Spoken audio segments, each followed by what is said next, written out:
analisis permasalahan dari materi tersebut. Nah, tentunya dari kegiatan model yang saya gunakan yaitu Project Learning ini, di mana di situ secara tidak langsung saya juga memberlakukan diferensiasi, terutama produk-produk yang nantinya peserta didik itu lakukan dan hasilkan produknya seperti itu. Nah, dari kegiatan pembelajaran itu, di mana sudah tersusun dari rencana pembelajaran DRPP. Nah, di situ untuk memberikan gambaran diferensiasinya tadi, saya memberikan gambar atau video atau contoh tentang berbagai macam produk yang bisa mereka hasilkan, terutama dalam menyampaikan informasi sejarah seperti itu. Jadi dari pembelajaran yang tadi disampaikan tadi itu runut dan sistematis ya. Nah, mudah-mudahan nanti pas pembelajaran di kelas semuanya tercapai. Amin, amin. Oke, yang nomor 2, area pengembangan yang mau dicapai apa saja? Ini berbasis profil pelajar Pancasila. Oke. Nah, area pengembangan yang ingin saya hasilkan nantinya, ingin saya harapkan dari peserta didik terkait dengan pembelajaran yang saya lakukan, itu pertama saya pengennya atau saya inginnya melihat peserta didik itu merasa percaya diri. Itu yang pertama, itu dari sikap dia, dari sikap, di mana itu juga berkaitan dengan profil Pancasila kan seperti itu, di mana peserta didik harus memiliki rasa kepercayaan diri yang kuat. Nah, di situ indikator yang saya bisa saya lihat adalah berkaitan dari produk yang mereka hasilkan. Lalu setelah itu nanti setelah produk dihasilkan, mereka diminta untuk melaksanakan kegiatan presentasi. Nah, di mana indikatornya saya bisa lihat adalah dari kegiatan presentasi itu, apakah peserta didik ini pertama dia menguasai dari hasil kegiatan proyek dia, kemudian bagaimana cara dia menyampaikan, bagaimana kalimat-kalimat yang dia gunakan nantinya pada saat kegiatan presentasi, bagaimana dia melakukan diskusi tanya jawab kepada teman-temannya. Selain percaya diri, apa ada lagi yang Oke, ya, selain dari percaya diri, tentunya ada keaktifan peserta didik juga, ya. Kemudian bagaimana dia bekerja tim, itu karena sistemnya kelompok, jadi dari masing-masing kelompok ini harus memiliki rasa kesadaran masing-masing untuk tanggung jawabku ini, misalkan seperti itu, sehingga berbagi dalam tim itu. Nah, sehingga dari kelompok yang dilakukan itu tadi, maka adanya kerja tim yang memang harus benar-benar baik seperti itu, sehingga menghasilkan sebuah produk yang diinginkan. Kemudian yang ketiga, ini strategi yang disiapkan apa saja? Oke. Nah, strategi yang disiapkan terutama dari kegiatan pembelajaran yang saya lakukan, pertama saya membuat rincian dalam RPP itu sedetail mungkin. Itu yang pertama yang saya lakukan. Pertama karena saya harus paham dulu nih, ya sebelum saya menyampaikan ke peserta didik, saya harus memahami dulu apa sih nanti yang ingin saya harapkan kepada peserta didik itu. Nah, sehingga dari RPP itu sudah saya rincikan mungkin sudah sesuai dengan alur RPP itu sendiri. Nah, ditambah penjelasan terkait dengan bagaimana peserta didik itu bisa menghasilkan sebuah produk. Nah, di situ tentunya saya memberlakukan LKPD juga. Nah, jadi adanya LKPD itulah nanti strategi yang memudahkan peserta didik agar bisa melewati tahapan proses membuat sebuah produk yang sesuai dengan tujuan pembelajaran dia. Dari penjelasan Bapak tadi terlihat yang tadi sudah rumit, sudah sistematis, kemudian apa yang ingin Bapak lakukan sudah Bapak siapkan dengan baik ternyata ya. Mudah-mudahan nanti pas observasi kita di kelas ini semua tercapai dengan baik dan kita mendapat pembelajaran yang sesuai dengan harapan Bapak. Iya, itu tentunya pasti. Oke, terima kasih Bapak Dianda. Mungkin itu dulu untuk pra-observasi. Nanti kita akan ke kelas lihat proses pembelajaran yang akan disampaikan. Terima kasih Pak Dianda. Sama-sama Ibu. Assalamualaikum.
akan kita presentasikan, akan kalian presentasikan, akan kalian diskusikan, dan ini adalah tujuan pembelajaran kita hari ini, ya. Tapi nanti akan dikerjakan dalam bentuk proyek dan nanti kalian berdiskusi. Oke, nah selanjutnya, ya, supaya lebih memperdalam lagi pengetahuan kalian terkait dengan materi, maka akan kita awali dulu dengan kegiatan pretest. Nah, memang pretest ini nanti, ya, di situ ada linknya, tapi nanti akan dapat kirimkan linknya lewat WA group kita, ya. Jadi kalian mengerjakan lewat Google Form, dan di situ ada 10 pertanyaan, ya, pilihan ganda. Dari 10 pertanyaan tersebut kerjakan dengan durasi waktu 10 menit. Berdasarkan di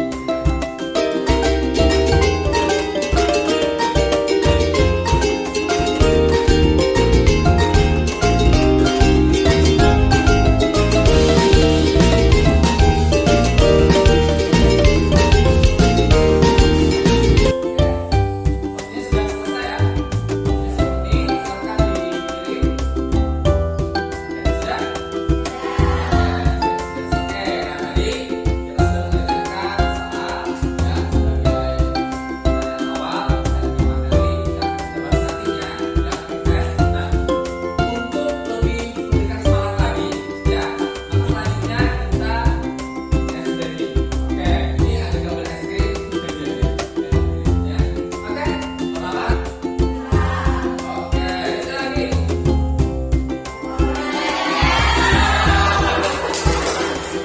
Ini adalah warna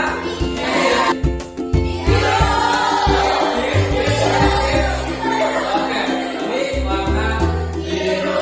Oke,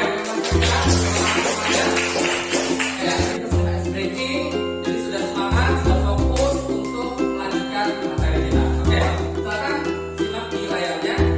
Ini ada pertanyaan, ya. Oke, pertanyaan tematik. Silakan nanti kalian tebak gambar terkait dengan peristiwa apa gambar tersebut, ya. Oke, bisa dilihat. Pertama. Oke, pemboman kota Hiroshima dan Nagasaki. Oke, ini kota yang ada di Jepang. Benar. Yang terakhir, gambar. Oke, gambar pengibaran bendera merah putih. Ya, benar sekali. Oke, tepuk tangan untuk kita semua. Kira-kira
Assalamualaikum Pak Janda. Waalaikumsalam warahmatullahi wabarakatuh. Bu Rahma. Gimana lagi kabarnya hari ini? Alhamdulillah baik. Bagaimana perasaannya setelah mengajar tadi di kelas? Oke, perasaannya setelah mengajar di kelas ternyata apa ya? Tentunya apa yang kita rencanakan. Itu yang pertama ya, apa yang kita rencanakan. Oke, ada perbedaan. Artinya tidak serta-merta apa yang kita rencanakan itu berjalan Sama dengan persis, siap ya. sama persis, berjalan dengan mulus. Ternyata ada beberapa kendala juga seperti itu. Jadi kalau dilihat dari kendala tadi, bagaimana cara Bapak Janda menyikapi kendala tersebut? Oke. Nah, di sini kan karena saya menggunakan project learning, jadi apa ya, memakan waktu yang cukup lama juga ya, memakan waktu yang cukup lama untuk menghasilkan sebuah produk ini. Nah, di situ yang menjadi kendalanya adalah terkait dengan pengawasan saya kepada peserta didik. Itu yang saya merasa dari pengawasan itu ternyata membuat produk dia hanya apa ya, istilahnya itu asal jadi saja seperti itu ya. Atau tidak sesuai ekspektasi? Tidak sesuai dengan ekspektasi saya seperti itu. Nah, harusnya karena project learning ini kan dikerjakan di luar dari jam sekolah juga karena perlu waktu yang lama, jadi itu yang membuat akhirnya tidak sesuai dengan apa ya, tidak sesuai dengan harapan. Kontrol siswanya agak sulit. Ya, jadi memang seperti itu Pak Janda. Setiap kegiatan yang kita lakukan sudah kita tata dengan baik, sudah kita rencanakan dengan seksama, ternyata ada saja yang Iya, ada saja yang tidak sesuai dengan apa yang kita benar-benar inginkan. benar sekali. Sehingga Bu. kita bagaimana kita menyikapinya tadi. Nah, tadi Pak Janda menyikapinya dengan merasa kalau itu karena tugasnya di luar sekolah, Iya. maka pengontrolan Pak Janda terhadap tugas tersebut tidak maksimal. Nah, lalu akhirnya yang saya lakukan terkait dengan itu, ya saya menggunakan Google Form. Ternyata pada akhirnya karena saya kan tidak bisa menghandle Ya, masing-masing masih peserta sekolah. karena karena pengerjaan project ini lebih banyak di luar sekolah. Nah, lalu yang saya lakukan itu terkait dengan ini Google Form yang saya bagikan untuk melihat atau memonitoring sampai mana nih pekerjaan Iya, mereka di sebagi, dan apa? saya juga mempersilahkan mereka, silahkan kalau ada yang ingin ditanyakan, kalau yang masih belum dipahami silahkan bisa saja tanya lewat WA dan seperti itu. Oh, jadi Pak Janda menggunakan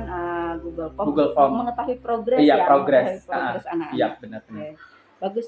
Kemudian yang kedua, bagaimana dengan tanggapan anak atau siswa yang Bapak lihat dari hasil refleksi? Oke, nah dari apa yang proses pembelajaran yang dilakukan, Ya, kemudian dari kegiatan refleksi, bagaimana kata saya melihat dari apa yang dilakukan peserta didik, apakah menyenangkan, kemudian apakah ada penambahan ilmu, kemudian apakah ada keahlian ya, karena membuat project tentu mereka karena model ini juga jarang sekali saya gunakan, bahkan ini adalah istilahnya itu hal baru sehingga tentu dari diri saya pribadi pun juga perlu banyak belajar lagi. Nah, tapi di luar dari itu ternyata peserta didik memiliki pengalaman baru yang pertama.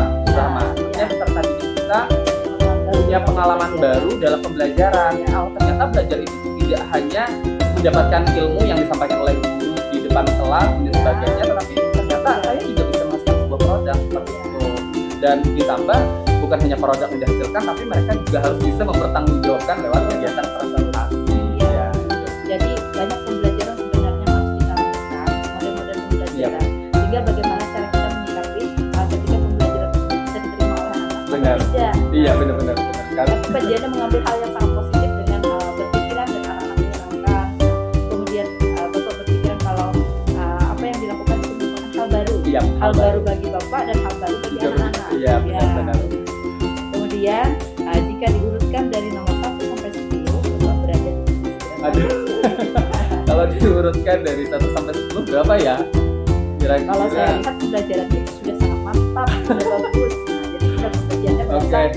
Nomornya berapa ya? Maksudnya, tapi ini tidak maksudnya tidak menganggap kalau saya ini cuman ya kayaknya sebagai bahan refleksi. Kayaknya 8 lah, maksudnya tidak terlalu jelek-jelek amat, kemudian tidak juga terlalu sempurna seperti itu. Jadi ketika saya melihat hasil pembelajaran Bapak di kelas tadi, terlihat itu sangat sudah ditentukan, sudah direncanakan, kemudian tinggal bagaimana kita mengaplikasikannya ke kelas atau eksekusi dan di kelasnya. responnya anak-anak terhadap apa yang kita sampaikan. Jadi kalau posisi 8 itu menurut saya sudah sangat bagus. Lumayan. Nah, kalau saya kemarin waktu mengajar, saya malah memposisikan diri nomor 6.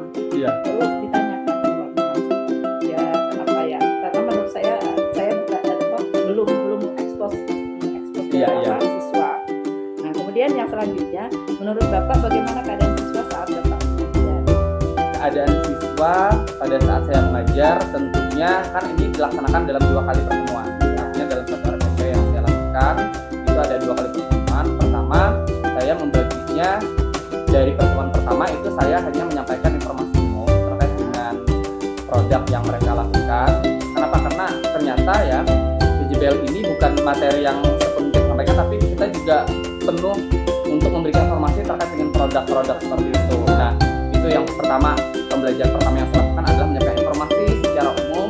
Nah, kemudian di pertemuan berikutnya setelah selesai kegiatan mereka membuat sebuah produk, nah baru itu dilakukan kegiatan presentasi seperti itu. Nah, di mana dari kegiatan yang dilakukan dari 2 pertemuan itu istilahnya anak-anak ini terlihat antusias. Yang pertama terlihat antusias juga, artinya mereka mengikuti pembelajaran seperti biasanya, namun yang berbeda adalah kegiatan presentasi itu dan juga mereka membuat produk itu ya. Jadi artinya yang sebelumnya tidak terbiasa dengan berdiskusi sesama teman, kemudian jadi terbiasa, kemudian yang memiliki ego tinggi dan sebagainya, artinya dengan adanya kerja itu mereka bisa menyeimbangkan perasaan pribadi dengan perasaan kelompok seperti itu. Nah, itu namanya keterampilan berrelasi.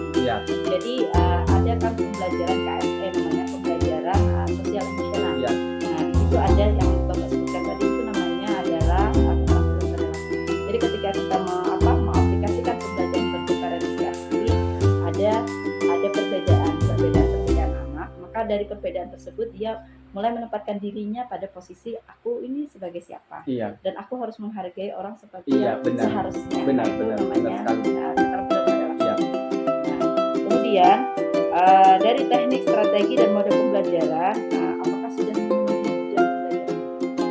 Dari model, teknik, strategi maupun metode yang saya lakukan itu tentunya pertama produk itu maksudnya selesai dibuat, artinya tujuannya sudah tercapai karena sudah ada siap diferensiasinya. Kenapa? Karena dari produk yang dihasilkan peserta itu ada beberapa macam dan di awal kan saya mengatakan penyampaian informasi secara umum ini artinya peserta didik itu saya tidak menentukan ini loh yang harus kalian buat, tidak, artinya saya mengembalikan kepada kemampuan peserta didik, dia bisa membuat produknya seperti apa. Nah ternyata lumayan banyak variasi. Ternyata ada yang membuat makalah, mungkin karena itu juga sudah maksudnya ya tidak berkaitan dengan suatu media yang ini ya, mungkin peserta didiknya belum paham terhadap media, jadi udah saya bikinnya makalah misalkan. Oh ternyata ada juga yang membuat mading, kemudian ada juga yang membuat semacam kayak poster-poster seperti itu, ada juga seperti itu, dan ada juga yang membuat PowerPoint seperti itu. Oh, jadi semuanya sudah bidang sebenarnya ya, dari yang paling sederhana, kemudian sudah biasa, kemudian luar biasa, ada yang bentuk PowerPoint. Nah jadi dari pembelajaran yang sudah dilaksanakan, adakah hal yang ingin ditingkatkan?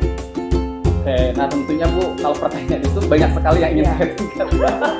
Banyak sekali, sangat banyak sekali, terutama untuk pribadi saya dari rencana pembelajaran yang saya lakukan. Pertama, tentunya saya ingin menerapkan PJBL ini kembali, karena PJBL ini kan bukan hanya sekali kita lakukan kemudian kita langsung bisa, kemudian kita langsung berhasil, tidak, tetapi ini adalah pacuan atau motivasi saya juga untuk menerapkan model itu kembali. Dan tentunya juga saya bukan hanya ahli dalam model ini, tetapi saya ingin mencoba model-model pembelajaran yang lain seperti itu. Nah kemudian peserta didik juga yang ingin saya harapkan atau ingin saya tingkatkan terkait dengan kegiatan pembelajaran yang saya lakukan itu terkait dengan yaitu tadi, bagaimana kan peserta didik ini masih ada nih yang asik sendiri seperti itu. Nah jadi berkolaborasi.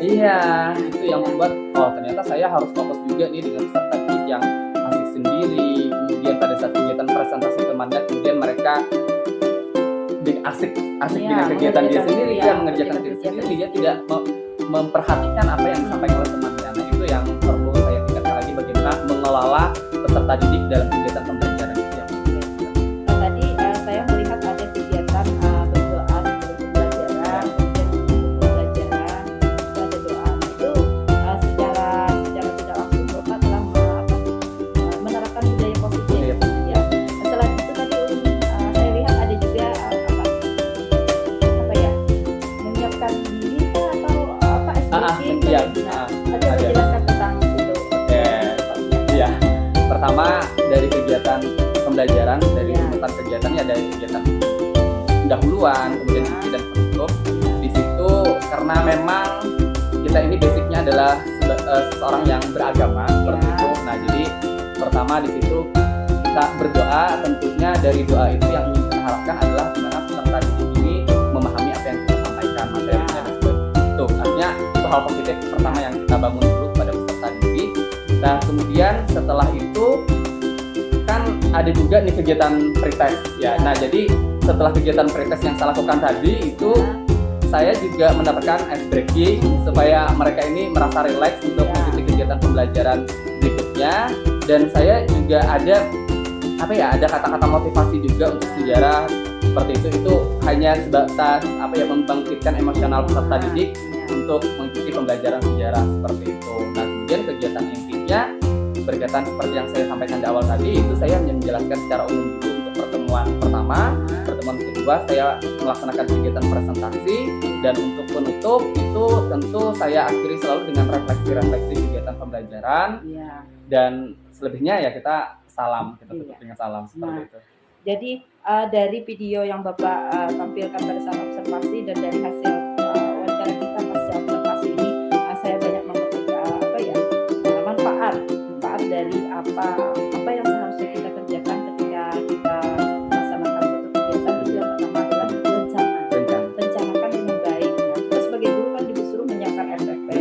Kemudian RPP itu sebaiknya paling sempurna yang kita inginkan. Tapi ada kalanya RPP itu tidak sesuai dengan apa yang kita harapkan. Tapi kita selalu menjadikan itu sebagai pembelajaran agar kita bisa berubah menjadi guru yang lebih baik, memahami siswa dan tetap berpihak pada siswa. Nah jadi mungkin wawancara kita, percakapan kita hari ini banyak manfaatnya bagi saya. Amin. Dan tentunya saya juga terima kasih atas waktunya. Kemudian nanti kalau ada sesi selanjutnya saya bisa Iya, siap Bu. Oke, Oke, sama. Assalamualaikum warahmatullahi wabarakatuh. Waalaikumsalam warahmatullahi wabarakatuh.